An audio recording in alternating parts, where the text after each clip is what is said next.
Hello बच्चों, let's read the question.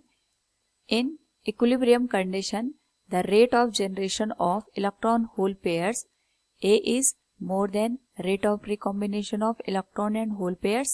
B is less than rate of recombination of electron and hole pairs. C is equals to rate of recombination of electron and holes pair. And D is always 0.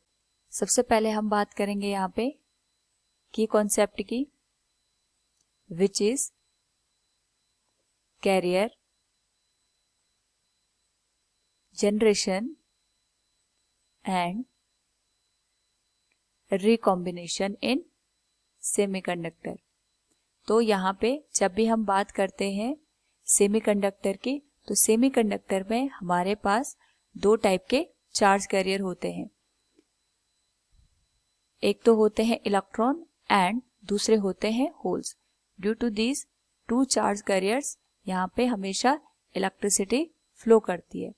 तो जब भी हम यहाँ पे बात करते हैं electron और होल की, उस पर्टिकुलर केस में अगर हम बात करें एट इक्विलिब्रियम, तो इक्विलिब्रियम के केस में यहाँ पे हमेशा जो इलेक्ट्रॉन और होल का जो डेंसिटी होती है, अगर हम उनका प्रोडक्ट ले लें, that is Ne into NH, तो इनका प्रोडक्ट हमेशा कांस्टेंट रहता है, that is equal to Ni square. तो यहाँ पे जो भी चार्ज डेंसिटीज होती हैं उनका प्रोडक्ट हमेशा कांस्टेंट रहेगा एट इक्विलिब्रियम कंडीशन.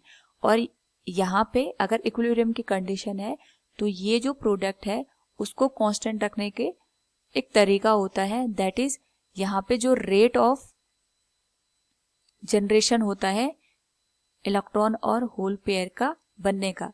इसका मतलब ये हो गया कि यहाँ पे जब भी हम कोई एक्सटर्नल एनर्जी देते हैं और उस एक्सटर्नल एनर्जी के थ्रू वैलेंस बैंड से इलेक्ट्रॉन कंडक्शन बैंड में जाते हैं, तो वैलेंस बैंड में यहाँ पे होल्स बन जाते हैं और इलेक्ट्रॉन जो कंडक्शन बैंड में मूव कर जाते हैं. तो एक तरीके से इलेक्ट्रॉन और होल का एक पेयर जनरेट होता है.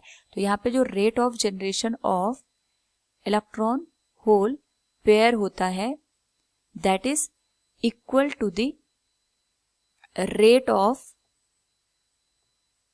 recombination of electron and hole pair. तो यहाँ पे जो भी इलेक्ट्रॉन और होल के पेयर होते हैं, जब वो एक दूसरे के साथ रिकम्बाइन होते हैं, रिकम्बाइन का मतलब अगर कोई होल और इलेक्ट्रॉन एक दूसरे के यहाँ पे कांटेक्ट में आते हैं, जो वैकेंसी होती है through hole, that is filled by the electron. तो इक्विलिब्रियम की कंडीशन में यहाँ पे जो चार्ज डेंसिटीज होती है उनका प्रोडक्ट कांस्टेंट रखने के लिए rate of generation of electron and hole pair should be equal to rate of recombination of electron and hole pair. So from the given option अगर हम यहाँ पे देखें, in equilibrium condition the rate of generation of electron hole pair equals to the rate of recombination of electron and hole pair.